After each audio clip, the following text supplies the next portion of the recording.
I truly don't think there's any effort to be tough or cool from these Doge dorks. I think that they are reveling in the fact that they're sort of revenge of the nerds, right? These kids clearly didn't make any friends in high school. Nobody sat with them during lunch.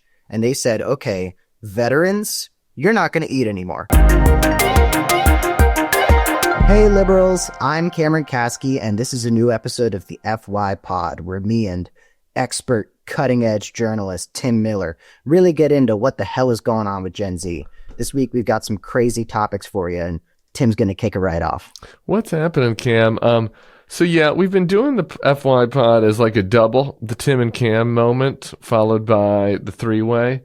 And we couldn't do that this week because of my Mardi Gras flu, which I thought was just a hangover, but turned out to be like a very debilitating flu.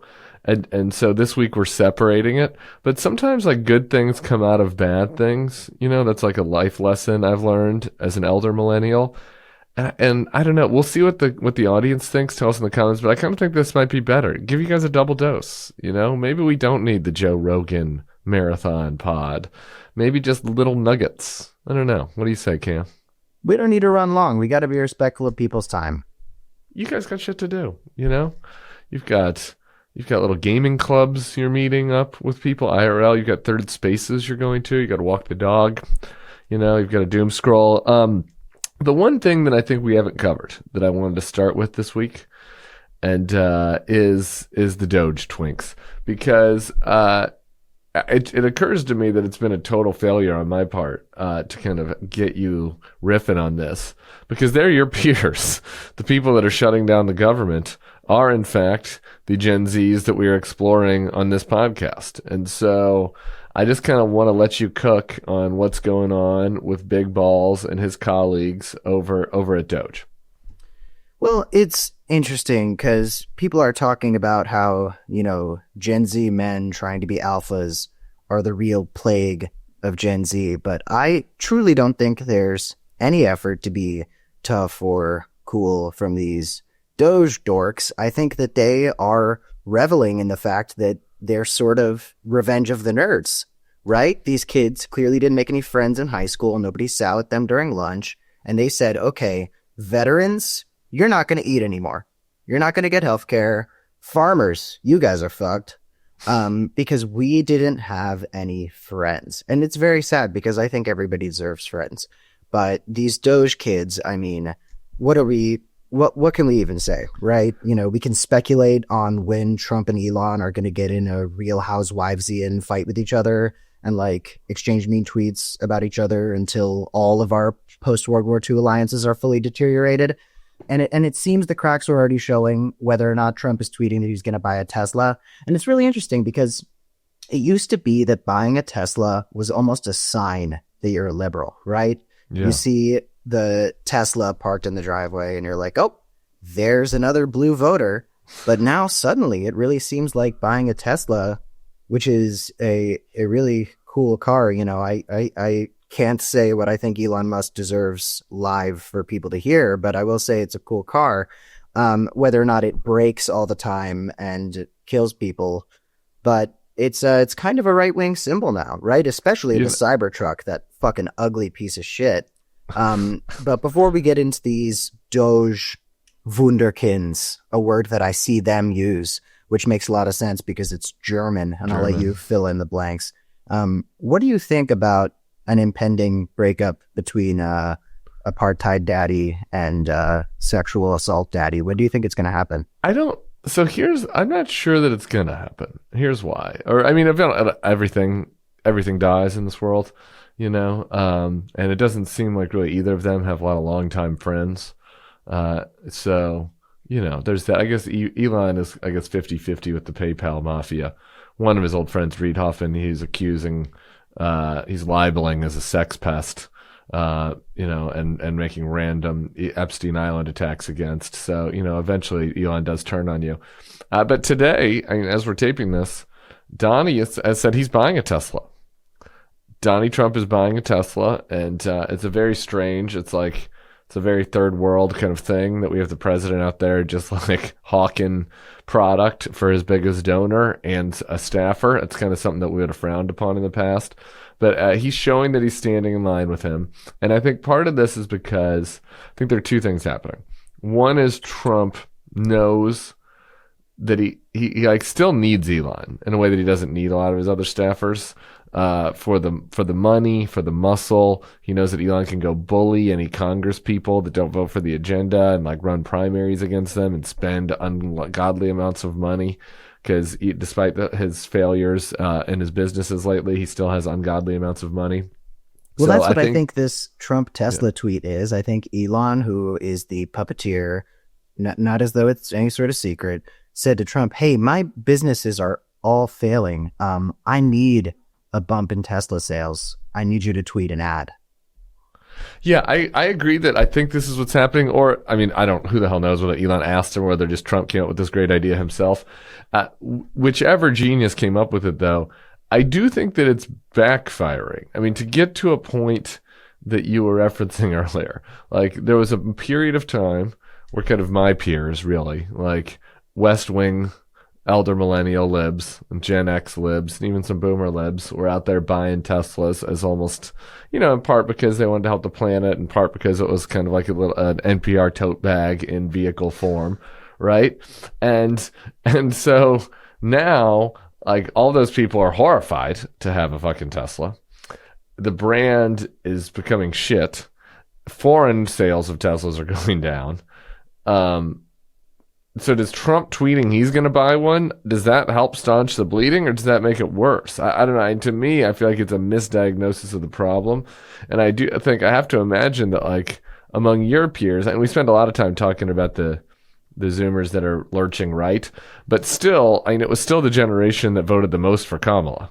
And I just can't imagine a lot of your 24-year-old peers that don't live in Brooklyn, who are like living in real cities where they have to buy a car, are like itching to go buy a Tesla right now. I think that he's probably struggling with the new consumers coming into the marketplace. Okay, well, first of all, New York is the realest city of all time. I'm not sure if you are familiar with a man named Eric Adams, but he has already gone so far as to say that New York is the Islamabad of America. So cool your jets over there.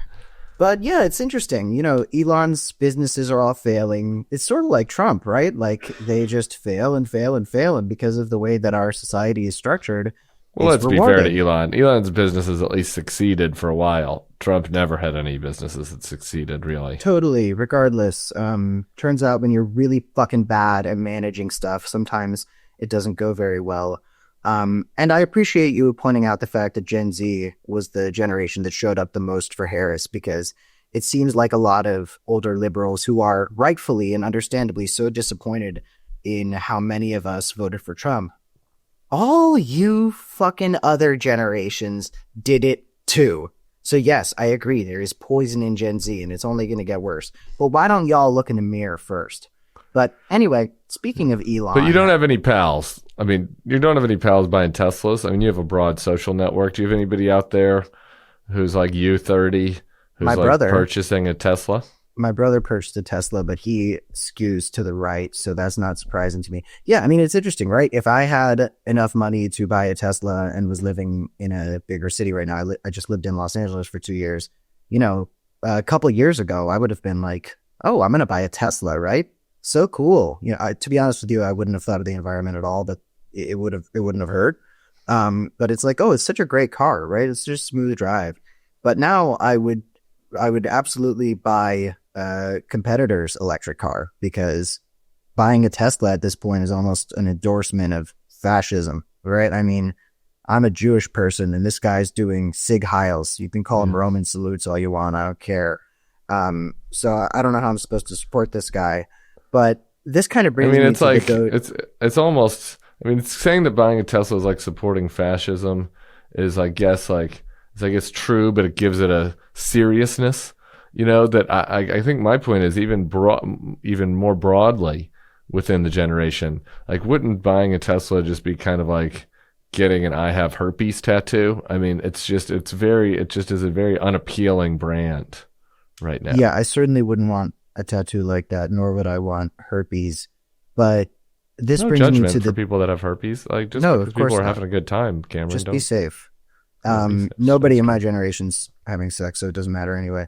But this brings me to the Doge losers who I really want to talk about, Yeah. who are all, you know, it's these dorks who, frankly, and I'm a really nice person, I kind of want to shove into lockers, not unlike some of the pro Biden content creators, except the pro Biden content creators weren't advocating for the destruction of the United States. So I guess those kids are a little cooler.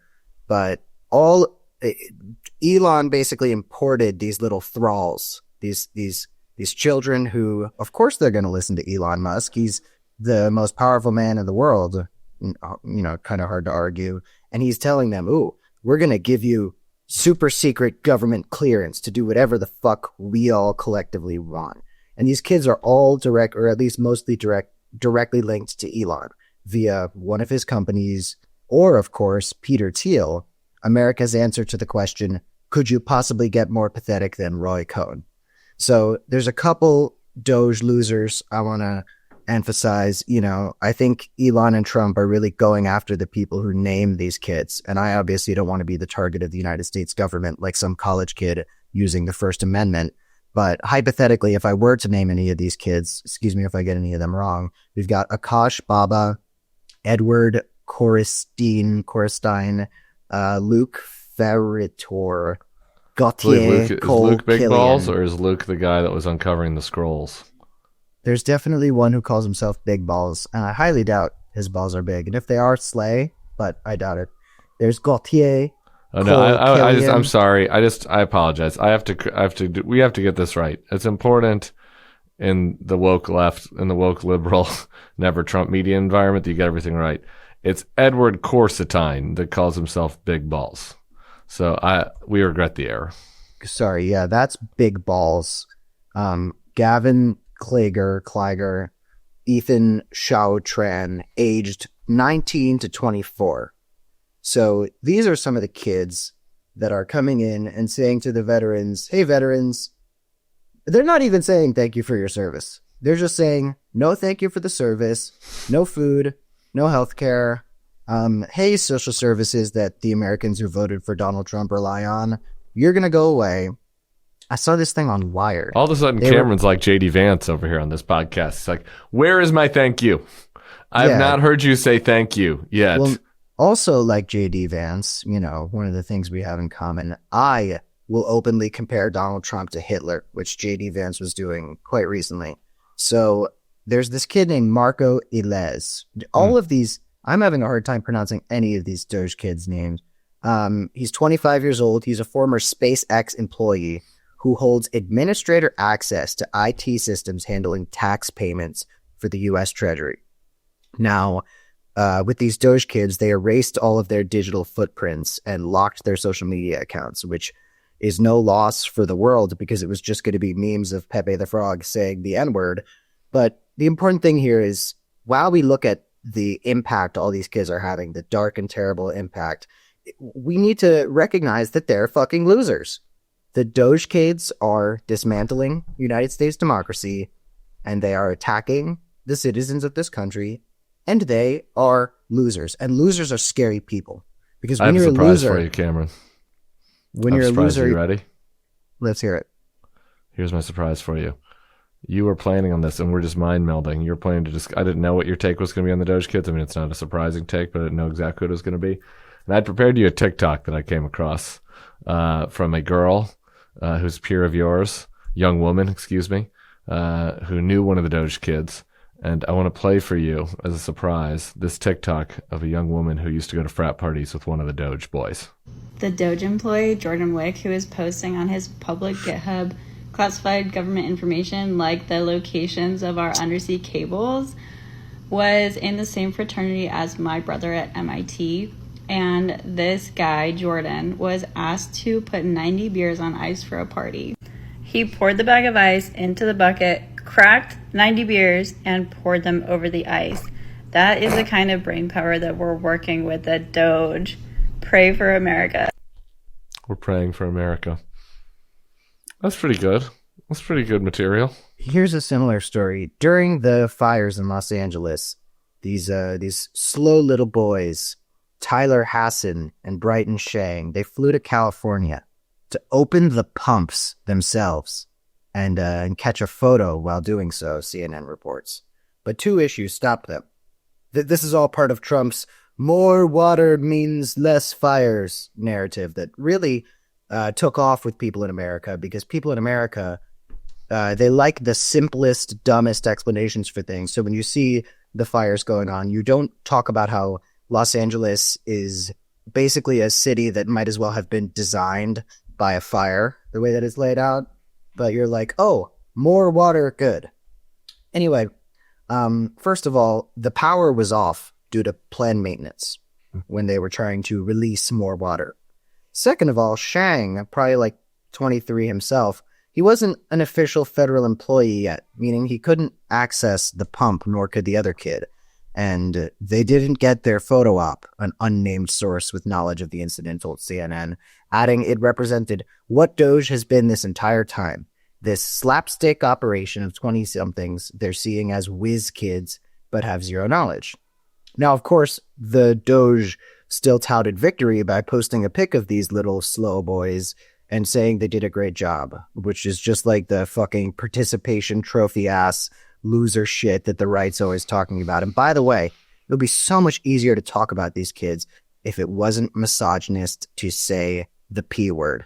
Like, if I could just say the P word and not be associating cowardice with the feminine body, and in doing such diminish women as weaker, I would have the best thing to call these guys. I digress. Why haven't you guys come up with another word? You know, I mean, you changed what the word bet means. Why don't you just come up with another word for pussy that doesn't have to do with female body parts, and then start using that? For those of you who don't know, bet is a colloquial word for essentially you bet and yeah. So if somebody says something and I concur, I could very well say bet. Now, yeah, bet means I concur. Now, I learned what bet means from when I was probably about 15 years old, and I was buying drugs from this guy named Bishop. And I texted Bishop, hey, I'll be in the neighborhood in about 15 minutes. And he said bet. And I didn't know what he was talking about. So I didn't know if he was saying I bet you won't. And I said to my friend who was driving, I was like, is he telling me that he's watching BET right now? Did he forget to say, I'm currently sitting in front of the television watching BET? But then I learned that it's you bet your bottom dollar. That's a phrase Gen Z should bring back. Nobody's betting their bottom dollar anymore. That's true. So let's just come up with a new P word. I'm going to charge you at that. You've got a lot of friends with influence on social media. We've had a lot of influencers on the pod. Can't you just kind of do it? Can't you just make it happen? We'll find a new P word. Yeah. But anyway, these Doge kids, they're doing all of this stuff without security clearance, and they're more powerful than the United States government. And obviously, there is no rule of law anymore. First Amendment's gone. Trump is, talking about taking Canada. So something like people needing a security clearance to deal with classified information, that's sort of one of the things that's gotten lost in the cultural dismantling that's happened, right? Everything is so crazy, everything is so violent and aggressive and dangerous that during the Biden administration, not to Biden would get in trouble for this and Trump wouldn't, because, that's fucking everything. But during the Biden administration, if people who didn't have security clearance were, getting access to and leaking this kind of information, the Republicans would be suggesting an armed takeover of the government and would be saying that the Democratic Party is completely compromised. But today it's no, it's just something that happens, and it hardly even gets reported on because there are bigger issues. So kids my age who, they didn't get somebody to sit next to during lunch, they are taking out their anger on the world, on the people in society who need support the most. Yeah, so, one thing that this podcast clarifies is as many differences as we have generationally, there are also so many similarities, because the same diagnosis you offer of Ed Corsetine and Marco Alez could just equally be applied to elder millennial villain Stephen Miller, who also had no friends in the cafeteria. I do wonder this. My one question for you about these guys, these Doge twinks, is, your Gen Z is stereotypically very anxiety riddled, and kind of fraught with worries and concerns. Now about we're talking various things. This is where Right. I'm an expert, baby. Okay, yeah. So explain to me why a generation that is so filled with anxiety has produced these overconfident 23-year-olds who feel like they know better about how NIH should be funded than people who have spent their entire their entire careers and have multiple degrees gaining expertise on the sciences. I'm going to do you one even better, Tim. Okay. I don't know what an NIH is. But anyway, It's I the know National that... Institute for Health. Okay, well, that's going to be gone by the time I'm old enough to for my gubernatorial run, so I don't care. No, I think that lonely people are very often the most kind people you'll ever meet, but lonely people can also be very dangerous. And these Doge kids and people like Stephen Miller, J.D. Vance, these losers, they get angry at the world for not having a place for them. And I think that that's one of the things that powers Gen Z conservatism the very most. Young white men feel as though this world that is moving towards equity and inclusion doesn't have room for us. And it's a lonely feeling. And people who are lonely and have no friends, some of them become more gentle, totally. But some of them say, if the world is not going to have a place for me, fuck the world. I'm going to inflict as much pain upon other people as I possibly can. And that's something you see a lot of. But this kind of ties into the next, and I guess second to last thing I wanted to talk about this week, which is Gen Z dating, because Gen Z isn't dating. Okay. And I'm just thinking about how, like, I'm thrilled. I'm curious. Did you raise this topic because you've dated so prolifically that you just wanted to bring this up as an opportunity to brag? No, I think about how these Doge kids, if they had the right girlfriend, boyfriend, gender non-conforming friend, if they had the right romantic partner, there's a chance they wouldn't be sitting here. To each their own. If these Doge kids, ever had like a girlfriend or any sort of significant other during high school, I truly think there's a chance they would not be trying to dismantle the government, because it's in our connections with other people that we get the values of supporting other human beings. So I saw this post on r/Gen Z, a subreddit that I really don't like to be on because I like to use Reddit for fantasy novel conversations. But I went on r/Gen Z for this podcast. We have a great Bulwark subreddit, reddit.com/thebulwark. There are mixed views about you on that subreddit. But we appreciate the community.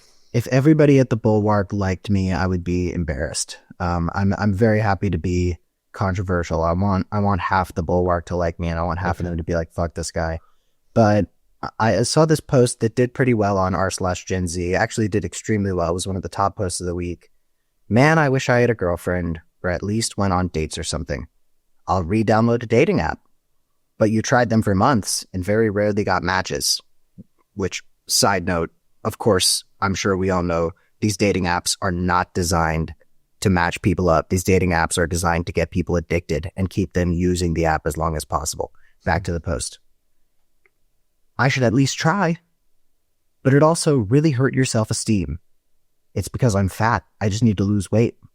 I've been trying so hard to lose weight and hardly made progress. It's going to take years. Damn. That's this person's line of thought. It was really popular on r/Gen Z and sort of inspired me to put together 3 dating tips for young Gen Z men. And I'm going to present those right now. I love that. Yeah, I always talk about this. The most beautiful and extraordinary women I know, their hearts are always getting broken by the ugliest fucking dudes. So if you're one of these young men who thinks that your looks are why you are not picking up chicks, you are completely wrong. Looks have virtually nothing to do with it. and there's more to it than that. So here's Especially in the South. Before we get to your first 3 tips, I just want to say, especially in the South, because maybe this is my one tip as somebody that has moved to the South. I'm walking down the street, and they're hideous dudes with beautiful women every other block. It's unbelievable. It's truly a miracle. I'm happy for these dudes and hopefully for these women. Hopefully it's a meaningful relationship that they have. But certainly it refutes the notion that it's all just about looks. All you got to do is just walk down the street in Baton Rouge, and you can see that is not true in big parts of the country. Anyway, Cam, I'm excited to hear your tips. Yeah, look, if you're a cute guy, it helps. But at the end of the day, if you don't have it, you don't have it. And I know very, very hot dudes who don't do very well in the dating market. And I also know dudes who are like handsome and could very well be really good looking, who just don't take very good care of themselves, and they don't handle themselves very well. And it's like, dude, you're getting so mad at women for not wanting you, but you're like a couple self-care steps away from jumping several points out of 10. Like there are guys who could go from 6 to 8.5 with just like a little bit of work, and it's like easy stuff too. One of our advertisers, OneSkin, check them out. Yeah, use OneSkin if they're advertising on this specific podcast. So here's 3 dating tips for Gen Z men. This is gonna blow your fucking mind, and it's all pretty easy. Number 1, if you are not friends with any women, if you can't be friends with women, you are not fit to date a woman. Dating, love, sex, these are not your first concern. Make female friends. Get to know them. Understand how they live. Can't do it in person? Do it online. Make an effort to understand other people before you try to get in their beds. Number 2, approach women with the goal of making friends. If it turns into something else, okay, cool. If it doesn't, and she's not interested, you made a friend, and friends are good to have. And beyond that, if you aren't okay just being friends, if this isn't someone you could be friends with, you probably shouldn't be in a relationship anyway. Number 3, most importantly, be true to yourself. Some of the smoothest guys I know are total fucking nerds. The best way to look like a loser is try to be someone you're not. If you're a little weird, own that shit. Be who you are. It's very magnetic. Trust me. The biggest crush I had in high school, when I told her how I felt about her, the thing she said that really made me understand this, when she was kind of saying yes and no at the same time, very high school, she said, "I've always appreciated that you are unapologetically yourself." This doesn't mean you should be brazen. Doesn't mean you should be aggressive.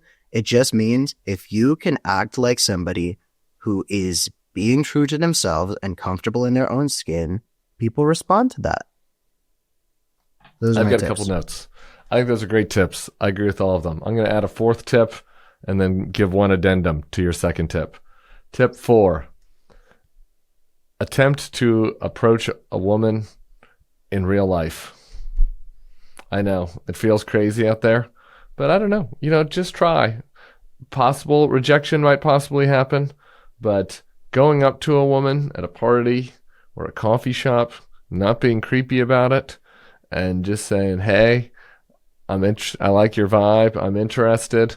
Can we share social media accounts?" Worst they can do is give you a fake social media account. That's happened before, but you live to fight another day.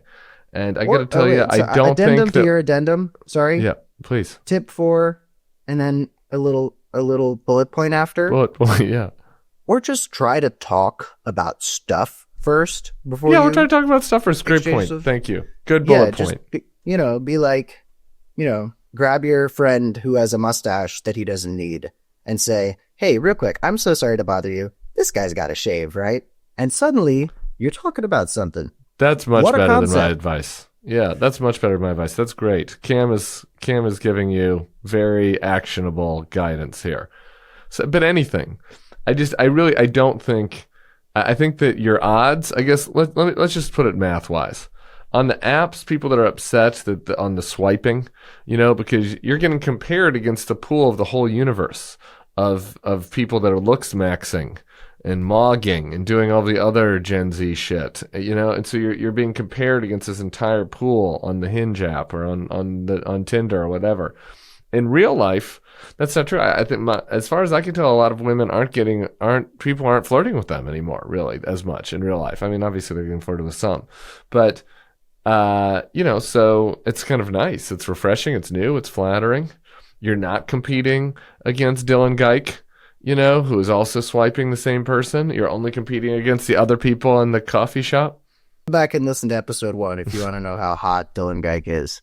So that's it. Just give it a try. That's my fourth piece of advice. My addendum to your number 2 is what was the repeat how you said number 2? Number 2, approach women with the goal of making friends. Yeah, I agree with that, but don't trick them. Okay, so part of this was if you don't actually want to be their friend, if you're only interested in sexy time, which is fine, by the way, nothing wrong with little casual sex, then you're only setting somebody up to be sad if you trick them. So on number 2, just yes, if genuine. That's my addendum. Totally. It's more like approach them with the goal of making friends, and if you're interested, you don't need to be smoke and mirrors about it. You don't need to hide it. But if you can convince yourself, if you can have a conversation with yourself where you truly can believe maybe it's good sometimes to just make friends, and you walk into it with that mindset, you have to mean it and you have to be earnest. But if you can understand that making friends is a good thing and that turns out women could be your friends, you can accept that truth, you will be in a great position. And then if it turns into something else, as some people in this generation, many of the most annoying people in this generation say, slay. We got one more thing to talk about. When I was sick, you took over and offered an intro to the podcast with Deja, which was great. I fucking love Deja. And you told the listeners that you'd be providing some thoughts about something related to Hilaria Baldwin. So I'm teeing you up to give people what you'd promised. Okay, so there was this reality show that I watched with my friend Elsie on Friday that is TLC family comedy series about Alec and Hilaria Baldwin, obviously in the wake of the tragic murder that he accidentally committed on the set of the movie Rust, which is actually coming out. It's actually getting released. They went and they finished it. This is on the cable channel TLC? I got it on a streamer. I think it might have been Max. Okay. I don't really know. God, I hate calling it Max on HBO. I don't really know. But they made this reality show about Alec Baldwin and his family, and it's got this very odd tone where they keep on weaving in and out of the fact that he was on trial for murder, prosecutorial misconduct got him released, and now there's another trial coming up. So they'll mention that and talk about how tragic it is that a mother lost their children, and then they'll frame it in this position where Hilaria, in her not very consistent accent, will talk about how tragic it's been for the Baldwins, and they'll sort of, try to strike this balance by talking about, yes, it's a terrible tragedy. Here's why it's also a terrible tragedy for us. And then it's like 3 minutes straight of them playing with their 7 children with heartwarming TLC music behind it. And it just makes me feel so fucking bad for these kids because, a lot of parents share pictures of their children on social media, and it's nice because it's almost like if done appropriately, it's the same spirit as a family Christmas card, right? You do a family photo shoot, you share it online, and one day your kids will grow up and they'll see that you were documenting their childhood, but you were doing it in a way that was normal. Some parents way fucking overshare their kids.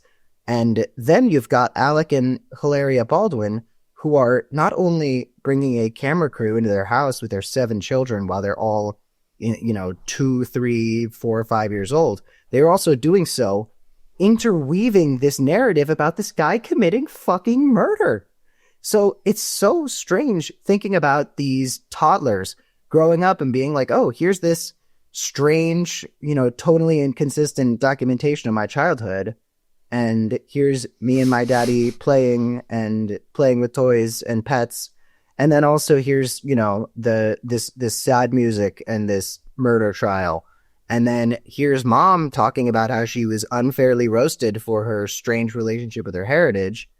And all I can say is, do they discuss the cucumber? I mean, the only thing that brought me joy in whatever year that was, the year 2021, was Hilaria Baldwin not being able to pretending that she couldn't pronounce the word cucumber.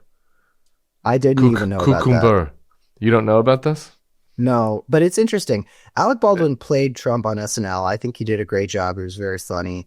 And he's got this wife named Hilaria or whatever.